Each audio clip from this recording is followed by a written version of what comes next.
Welcome to Las Vegas. Welcome to the channel. It's Sean from Miles to Memories, and we have a special video for you today. Of course, we're taking a look at Fontainebleau Las Vegas, the newest casino on the Las Vegas Strip. It's been under construction for more than 15 years. We've all seen the eyesore, but now it is a reality. This casino is open.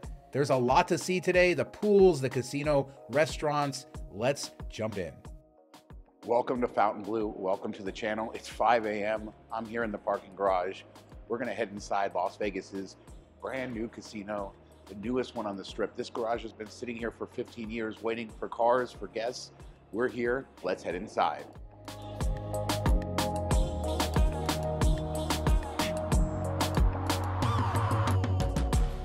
We are now arriving at Fontainebleau Las Vegas, and make sure you look for the Fontainebleau logo and bow ties everywhere around here. But we need to start with the lobby, a truly impressive space, one of the nicest, if not the nicest lobbies in all of Las Vegas. You can see the geometry here, quite impressive, and this space really does take your breath away when you first walk in.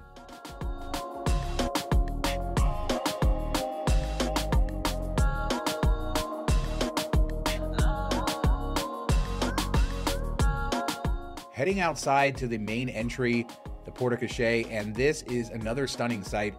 This reminds me of the Oculus in New York City. At night, the lights are quite beautiful. During the day, it's a very striking space as well. A great way to welcome people to Fontainebleau. You have a beautiful bow tie fountain out here, lots of interesting colors. A great way to arrive at this hotel that features 3,644 rooms and suites spread across 68 stories in the tallest occupiable building in Vegas at 737 feet tall. One of the neater things about Fontainebleau Las Vegas is the outdoor spaces. This little lounge area is just off the main entrance. You probably wouldn't notice it if you didn't take a look. A great place to sit and enjoy the weather outside.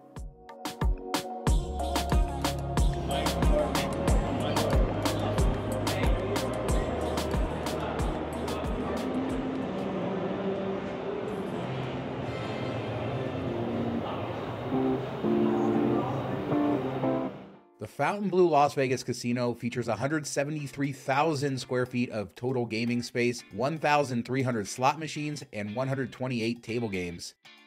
In the center is the Bleau Bar. This bar shares a name with its sister in Miami. The Fontainebleau Miami, of course, opened in 1954 and is a sister property to the one in Las Vegas. In case you're wondering why I'm saying Fontainebleau, that's the way it's pronounced all the way since 1954.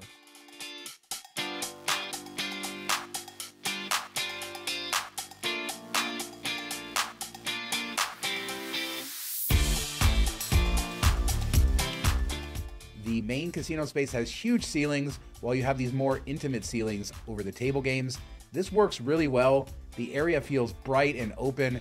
One of the most open feeling casino floors in Las Vegas. And in case you haven't noticed, you should look up, down, left, right. There's interesting materials everywhere.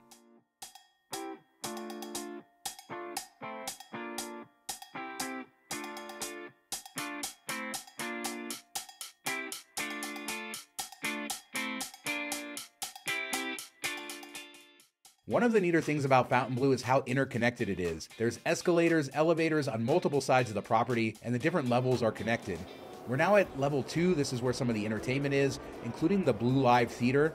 This 3,800 seat theater is 90,000 square feet, and it will be the main theater for Fontainebleau Las Vegas. It sits right next to the food hall, another incredible food hall in Las Vegas. We talked recently about Durango and its food hall. This is another good one. The spaces all feel unique, but the food hall itself feels cohesive.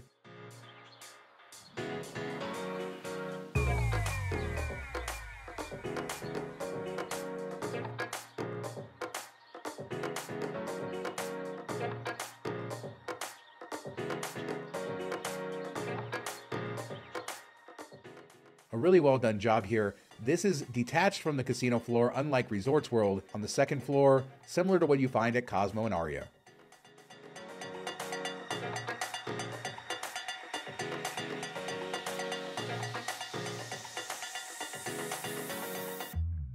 There are 2 stories of shopping in Fontainebleau Las Vegas. They will have up to 35 high-end retailers when it's all done.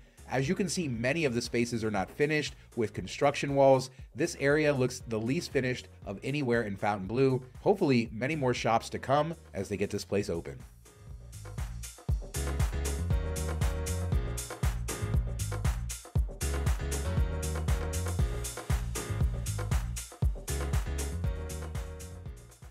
A little history of Fontainebleau. It started construction February of 2007, but filed for Chapter 11 bankruptcy in June of 2009.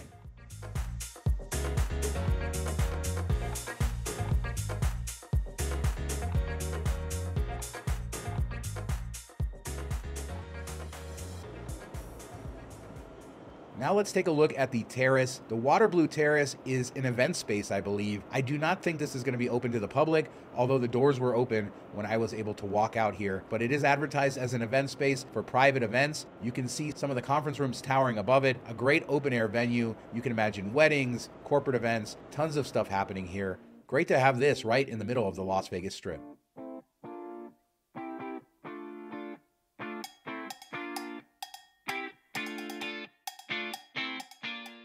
So why has Fontainebleau taken so long to finish? It started construction in February 2007, filed for Chapter 11 bankruptcy in June of 2009 when it was 70% completed. Carl Icahn bought the property in 2010 for $148 million, then sold it in 2017 for $600 million. One of the big parts of Fontainebleau Las Vegas, like so many other Vegas casinos, is the artwork. Fontainebleau Miami features a ton of unique artwork, and you have that on display here, as this is a secondary lobby and a huge one. Massive ceilings, lots of places to sit. There are lots of places to sit all around Fontainebleau, in fact, something that's quite unique compared to other properties.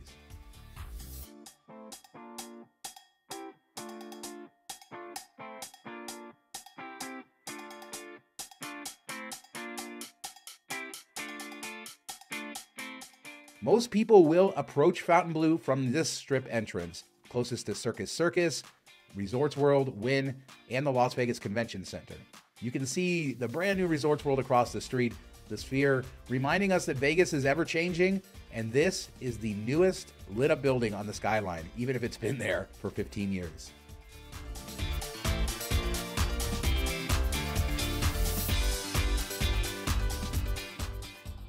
One thing I really appreciate after all this time is being able to walk this section of the Las Vegas Strip, and they did a good job here. In addition to Christmas lights, you can see the pathways all along Las Vegas Boulevard are very wide. This will be a very comfortable place to walk and probably the preferred side of the street to go north or south.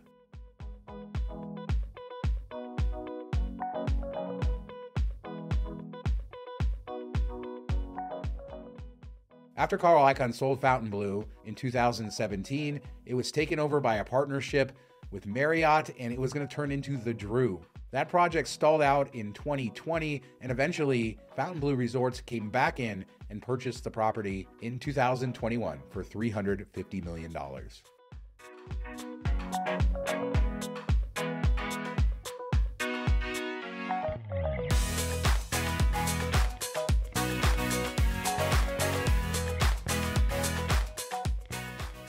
Heading back to the casino, and I'm just trying to show you different walkways, different ways to go through here, and no matter the angle you take, this is an impressive space. The royal blue carpet, the columns, which come from the design language of Fontainebleau Miami, are really breathtaking, and the ceilings are incredible as well. There's not much to complain about in this casino.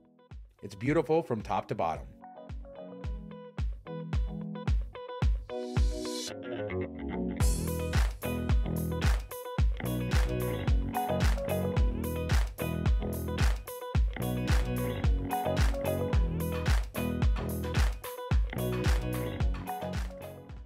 And when you walk around, don't forget to touch. There are so many unique and interesting surfaces all around Fontainebleau Las Vegas. And don't forget to find the bow ties wherever you look. What's up? One problem with Fontainebleau is this white flooring that they chose. As you can see, it gets scuffed up. This was filmed on opening morning. It had not even been open for 12 hours, and you can see the marks. They are working hard to clean this, but I wonder how long that will last. When fully filled out, Fontainebleau Las Vegas will have 36 different eateries. Many weren't open when I was there, although I want to show you inside some of the unique spaces. Every single one of them feels very high-end, unique in its own way, but ties in to the wider theme of the property.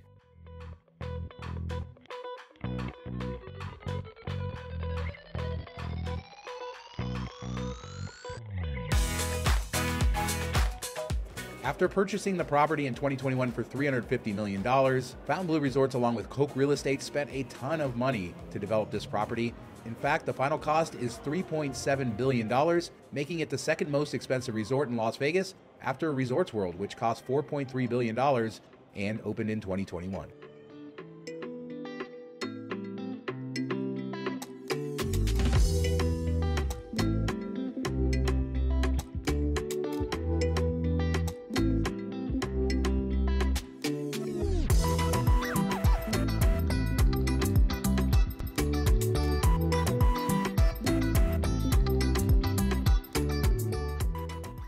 This is the sportsbook area, but maybe a letdown when compared to Durango's. Still nice nonetheless.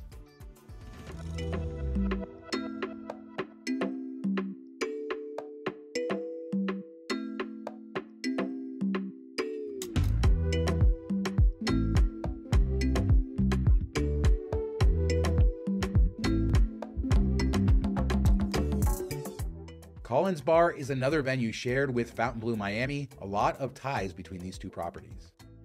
Now let's head into the high limit slot room. Not the most impressive space at Fontainebleau Las Vegas, just because a high limit slot room, you're expecting maybe something different and a little bit more, like we see at Resorts World with the Crockford's Casino, but this is a nice space. It features 105 high limit slots and video poker machines, and more nice walls to touch.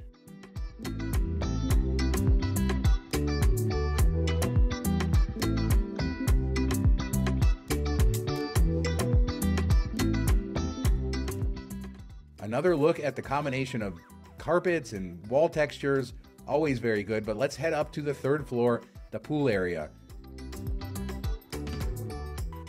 This shop isn't quite finished. Still a lot going on around Fontainebleau.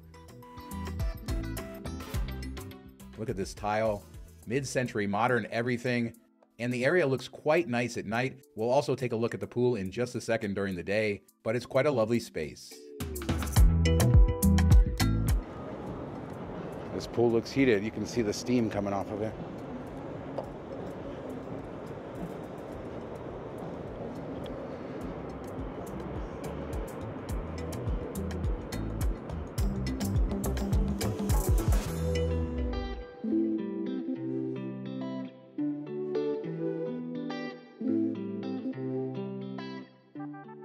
The pool complex at Fontainebleau Las Vegas measures 8 acres and features 7 pools in total. After spending time out on the deck, I can say the pool space is actually bigger than it looks in pictures and videos, although there isn't a ton of deck space, and it doesn't feel like an area big enough for almost 3,700 rooms, but we shall see when guests arrive and use the pool for the first time. It does look like a great space. It feels very private and secluded from Las Vegas Boulevard.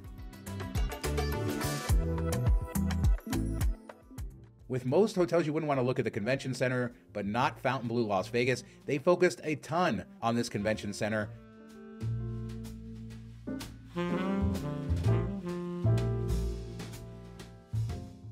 As we take a look at the boardroom, there are 550,000 square feet of convention space, and it's connected very well all around the property. From the parking garage to the main strip entrance, you can easily get to the convention spaces, even if you want to avoid the rest of the property. The convention center also features 57 breakout rooms and 4 ballrooms, many with great views of the strip, the pool area, the terrace down below. What a great way to have a conference, to learn a few things, and to spend some time in Vegas.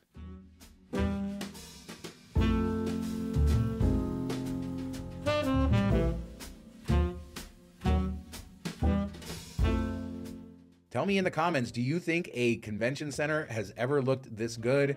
From the hallways to the spaces. Sure, it's a convention center, but it really impressed me on every level. It's quite beautiful.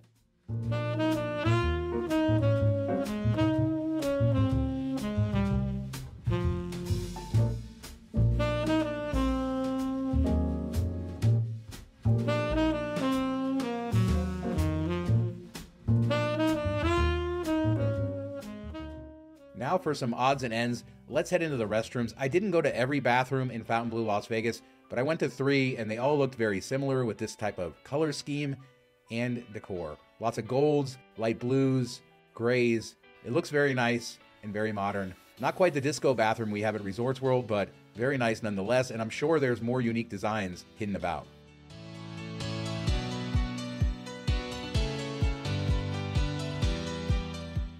One other thing to do when you're going around Fontainebleau Las Vegas is to look up. The different materials are incredible, and they spent a ton of time, money, and effort to make this place a 360-degree experience. Artwork everywhere, lots to see and do. Don't forget to count the bow ties. They worked them in just about every single place around the property. The public art is nice. Even the escalators are pretty inside Fontainebleau Las Vegas. From the chandeliers to the deep blue carpets and everything in between, this casino impresses in many ways. One thing I did notice is it didn't feel very Vegas. It felt very Miami Beach, and I didn't get the normal Vegas friendliness that you find in other casinos, especially at opening. That said, I love this property, and while the vibe wasn't quite what we saw with Circa or Resorts World when they opened, it's incredible, and it's so good to see that big blue building that's been sitting above the Vegas skyline for so many years finally open and occupied. Another eyesore in the past, another brand new Las Vegas Strip casino here. Fontainebleau Las Vegas has arrived. Let me know in the comments what you think of this property. What is your favorite part? Have you visited? Thanks so much for watching. Talk to you next time.